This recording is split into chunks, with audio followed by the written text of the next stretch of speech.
वो वक्त था जब कश्मीर में लोग सरकार शब्द से नफरत करने लग गए थे और मुट्ठी भर कश्मीरी आतंकवादियों ने उस वक्त के होम मिनिस्टर की बेटी रबिया सैयद को अगवा करके सरकार को घुटने टेकने पर मजबूर कर दिया था। वो वक्त था जब कश्मीरी नौजवानों के लिए मिलिटेंट होना फख्र की बात बन गई थी। ऐसे माहौल में बहुत से नौजवान भटक गए थे और कुछ तो इंसानियत भी खो बैठे थे। उनमें से एक था बिट्टा कराटे, जो भारत को तोड़ने के इरादे से ही पाकिस्तान ऑक्युपाइड कश्मीर गया था। वो आखिर टेररिस्ट क्यों बना? लोकल एडमिनिस्ट्रेशन ने हमें बहुत सताया जी, लोकल एडमिनिस्ट्रेशन ने हमें बहुत सताया, इसलिए तंग आकर मैं उसमें गया। तो आप हिंदुस्तान के दुश्मन बन गए? जी यानी लोकल एडमिनिस्ट्रेशन ने आपकी देखभाल ठीक तरह नहीं की, तो आप हिंदुस्तान के दुश्मन बन गए और आपने मासूम लोगों की जानें लेनी शुरू कर दी। मासूम लोगों की कहाँ जाने शुरू कर ली, उनकी जाने ले ली हमने। मुझे ऊपर से हुक्म मिलता था। कौन देता था हुक्म? इशफाक मजीद वानी। कश्मीर लिबरेशन फ्रंट का एरिया कमांडर इशफाक मजीद वानी बिट्टा कराटे को 32 दिन की ट्रेनिंग के लिए सरहद के पार ले गया। पाकिस्तानियों ने इनमें से किसी पर भी विश्वास नहीं किया। जब भी उन्होंने जगह बदली, उन्होंने इनकी आंखों पर पट्टी बांध दी। तो जो लोग आप पर इतना यकीन भी नहीं करते कि जहां ट्रेनिंग दे रहे हैं वहां आपको आंख पर पट्टी बांध के ले जा रहे हैं, हाँ, हर एक को ले जा रहे हैं, हर एक को ले जा रहे हैं। हाँ, उन लोगों के लिए आप जान तक अपनी जान की बाजी लगाने को तैयार थे? नहीं, हमारे जहन में उसको क्या था कि हम कश्मीर को अलग करेंगे, लिबरेट करेंगे। वही हमें मतलब इधर से सिखाते थे। जब भी आप किसी का मर्डर करते थे तो क्या हमेशा इशफाक मजीद वानी का ऑर्डर होता था तब करते थे या अपनी मर्जी से भी कर सकते थे? नहीं, अपनी मर्जी से मैं किसी को नहीं मारता था। ऊपर से ऑर्डर मिलता था, लीडर ऑर्डर देते थे कि अच्छा, ऑर्डर दे किसी को मार दो, आप मार देते थे? हाँ जी, चाहे वो कोई भी हो? कोई भी हो। अगर वो कहता कि अपने सगे भाई को जान से मार डालो? जी, मैं तो मार देता। अगर वो कहता अपनी माँ को जान से मार डालो? मैं तो मार देता। तो ये तो गुलामी से भी बदतर हालत हो गई आपकी। नहीं, गुलामी कहाँ। मैंने कहा ना, पहले हम जब ज्वाइन करता है कोई लड़का, ज्वाइन होने से पहले वो हाल उठवाते हैं, ये काम है जी, अगर नहीं है तो आप जा सकते हैं। कश्मीर लिबरेशन फ्रंट के लिए काम करते करते बिट्टा कराटे के दिमाग में देशद्रोह की भावना इतनी ज्यादा भर गई थी कि निर्दोष लोगों को जान से मारने में उसे जरा भी झिझक नहीं थी।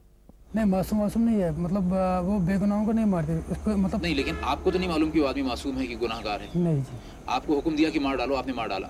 He is not one of the most dreaded terrorists, but he was a compulsive killer, and we were after him for a long time because he committed some very gruesome murders in front of women and children and things like that. अच्छा, आपने कितने लोगों की जानें ली?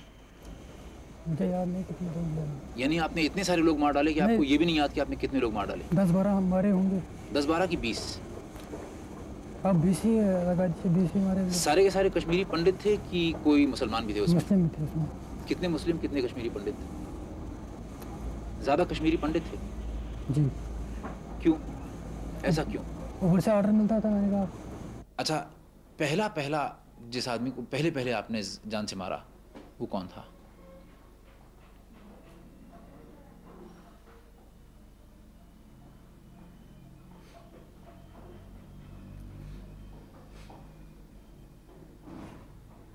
पहला कत्ल कब किया आपने? पहला कत्ल कब किया आपने? मैं भी सोच रहा हूँ। पहला मर्डर मैंने सतीश को मारा। सतीश कौन? सतीश कुमार टिक्कू। टिक्कू कौन था ये? मुझे ऊपर से मतलब ऑर्डर दिया गया कि उसको हिट करो, मैंने किया। कौन था ये? पंडित लड़का। सिर्फ इसलिए कि पंडित था? नहीं, वो शायद आरएसएस का था। तो क्या आरएसएस का होना किसी के लिए गुनाह है? यानी अगर कोई आदमी आरएसएस का मेंबर हो तो आप उसे जान से मार डालेंगे? मैंने कहा ना, मुझे ऊपर से इंस्ट्रक्शन मिलता था कि फलानी को मारो। अगर मेरी जगह किसी और को मिल जाता कि फलानी को मारो, उसको मारना था। जिस लड़के ने, बिट्टा कराटे ने सतीश को जान से मारा, उसके लिए आप क्या सजा मुनासिब समझते हैं? क्या समझते हैं आप? बेटा तो मेरा कहाँ से वापस आएंगे तो क्या कहूँगा मैं। किस चीज़ से मारते थे आप? पिस्टल से। हमेशा पिस्टल से ही मारते थे या AK-47 से भी मारते थे? AK-47 से हम सिक्योरिटी वालों पर एक्शन फायरिंग करते थे। अच्छा, और जब किसी एक आदमी को मारना होता था तो पिस्टल से? पिस्टल से। तो अकेले जाते थे कि 2-3 आदमी साथ होते थे? मैक्सिमम मैं अकेला जाता था। तो नकाब पहनी होती थी आपने? नकाब के बगैर जी। यानी लोग आपको देखते थे कि आप हैं जो जान से मार रहे हैं किसी को? जी। लोग पहचानते थे आपको? तो लोगों ने आपको पुलिस के हवाले नहीं किया? नहीं जी। इसका मतलब लोग उस वक्त आपको... लोग साथ देते थे। अच्छा, कभी ऐसा हुआ कि आपने जिस आदमी को मारना चाहा, आपने कोशिश की लेकिन आप फेल कर गए? नहीं जब भी आपने कोशिश की सफल हुए? जी, सफल हुए। मैं जिधर निशाना चाहता था लगा उधर बराबर पहुंच जाता। तो इसमें क्या खासियत थी आपकी, मतलब क्या बात थी कि आप हमेशा सफल हो जाते थे? मतलब मसल पावर पे होते हैं, मसल पावर। हाँ। पिस्टल सबसे टफ फायर होता है पिस्टल फायर, और पिस्टल फायर में मसल पावर अच्छी होनी चाहिए। और आप नज़दीक जाके एकदम फायर करते होंगे? नज़दीक में डिस्टेंस बहुत रखता था। कितना डिस्टेंस? 30 गज 20 गज। इतनी दूर से पिस्टल से मार देते थे? जी, और क्या कहाँ निशाना ताकते थे, सर का कि दिल का? मैक्सिमम मैं सर का या हार्ट का लगाता था। तो जब लोग मर जाते थे या आपके सामने तड़पते भी होंगे, तो आपको कभी ऐसा लगता था कि मैं क्या कर रहा हूँ, मैं इंसान हूँ, इंसान की जान ले रहा हूँ? पहले भैया लग रहा था, बाद में नहीं। बिट्टा कराटे जिस आदमी के कहने पर आंख मूंद कर चल रहा था, उस आदमी इशफाक मजीद वानी की मौत उन निर्दोष लोगों से भी बदतर हुई जिन्हें उसने मारा था। इशफाक मजीद वानी को कैसे मारा गया? वो तो काउंटर में मारा गया, एनकाउंटर में? इनकाउंटर में मारा गया। जेन्युइन एनकाउंटर था, जंग इनकाउंटर, मतलब सही एनकाउंटर था? सही इनकाउंटर। असलियत में वो सिक्योरिटी फोर्सेस के ऊपर फायर कर रहा था, नहीं तो वो तो कवर पोजीशन में खड़ा था। लेकिन लड़ रहा था सिक्योरिटी फोर्सेस से। बाकी जो लड़के थे वो लड़ रहे थे, और उसने हैंड ग्रेनेड फेंकने की कोशिश की, हथगोला। इशफाक मजीद वानी ने? जी, और इसके ऊपर फायर 2-4 आ गए। लेकिन अब बिट्टा कराटे को लगता है कि पाकिस्तान ने उसके साथ धोखा किया है। उन्होंने कहा पहले जब मैं 88 में जब मैंने इन्फिल्ट्रेशन की, तब उधर जब ट्रेनिंग की, उन्होंने कहा कि आप अंदर से कुछ करो, जब लोग आपके साथ होंगे तो बाकी हम कुछ करें, बाकी हम सब हम पर डालो। यानी पाकिस्तान हिंदुस्तान पे अटैक करेगा, जंग करेगा। तो फिर ऐसा तो हुआ नहीं? ऐसा तो नहीं हुआ। तो आपको कैसा महसूस हुआ? अब तो दुख हो रहा है बहुत, मतलब आपको ऐसा लगा कि आपके साथ धोखा हुआ? बहुत धोखा हुआ है।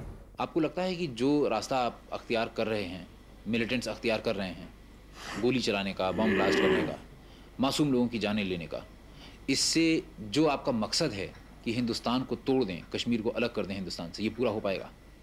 मेरे ख्याल में मुश्किल है कि नामुमकिन है? मुश्किल है, मुश्किल भी है और नामुमकिन भी है। तो फिर क्यों आप लोग ये रास्ता अख्तियार कर रहे हैं अगर आपका मकसद पूरा नहीं होने जा रहा है? अब मैं मेरे भाइयों को ये चाहिए कि वो गवर्नमेंट से बातचीत करें। जो मिलिटेंट है उनको ये चाहिए कि आप गवर्नमेंट से बातचीत करें, क्योंकि उधर डकैती हो रही है, रैप्स हो रहे हैं। क्या हो जाए? रैप्स हो रहे हैं उधर। रेप्स हो रहे हैं? जी, किसके? वो तो लड़कियों के रेप्स हो रहे थे। कौन कर रहा है?